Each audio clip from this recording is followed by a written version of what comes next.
살충제가 죽이고 살충제가 키운 해충, 빈대입니다. 살충제를 뿌렸더니 140만 배의 내성이 생기고 살충제를 안 뿌렸더니 재창궐합니다.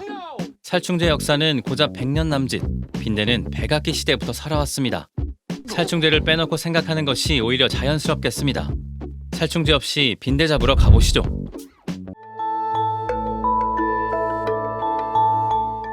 노벨 생리의학상까지 안긴 강력 살충제 DDT가 등장하기 전에도 다양한 퇴치 방법이 있었습니다.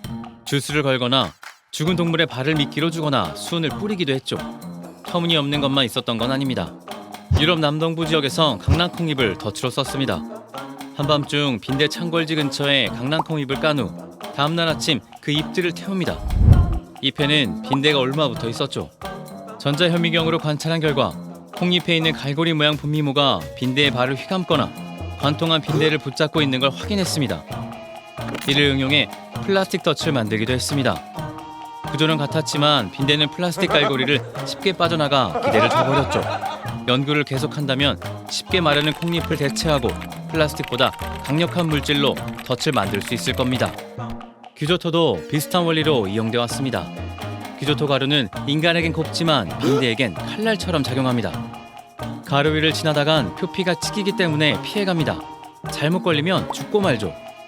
빈대가 질색하는 물질도 있습니다. 주로 강렬한 향을 내는 것들입니다. 양고기와 케밥에 곁들이는 커미는 맵고 쓴 향을 뿜고 산소를 차단해 빈대를 고문합니다.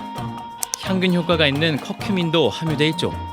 치과 냄새를 알려진 정향, 모기 유충까지 박멸하는 박하도 강력한 향으로 빈대를 쫓습니다. 박하 에센셜 오일은 알레르기 반응을 일으켜 빈대를 퇴치하죠. 전통적으로 사용해온 방법은 생태계에 덜 해롭지만 지속력이 떨어집니다. 친환경적이면서 파괴력을 높일 방법을 연구하고 있습니다. 색깔을 이용할 수 있을지도 모릅니다. 2016년 발표된 연구에 의하면 빈대는 검은색과 빨강색을 좋아하고 노란색과 초록색을 싫어합니다. 빈대의 몸 색깔과 습성 때문으로 추측합니다. 빈대는 젓갈색을 띠고 있어 자신을 포함한 무리와 같은 색인 빨강을 선호하는 것으로 보입니다. 빨강은 빈대가 좋아하는 피의 색깔이기도 하죠. 어두운 곳에 숨고 빛을 싫어하는 습성은 검은색과 노란색 선호도에 영향을 끼친 것으로 추정했습니다. 검은색과 빨강색을 칠한 곳에 유인 물질을 묻혀 천연 퇴치제를 만들 수 있겠죠. 향에 민감하게 반응하는 만큼 빈대의 후각도 연구 대상입니다. 2016년 발표된 연구에 의하면 다른 벌레에 비해 빈대의 후각은 진화가 덜 된 편이라는데요. 영양 공급원인 인간이 안정적이라 주변 환경을 탐지하는 후각이 비교적 덜 발달한 것으로 보입니다. 대신 먹이인 인간의 냄새에는 민감하게 반응했습니다. 대사작용으로 방출되는 알데히드, 케톤을 좋아했습니다. 인간의 냄새를 가려주는 방추제는 싫어했죠. 빈대 후각에 대한 화학적 분석이 더 발전되면 교란 물질을 개발할 수 있을 겁니다. 동시대 살던 공룡이 멸종될 때도 살아남은 빈대는 어째서 해충으로 진화한 것일까요?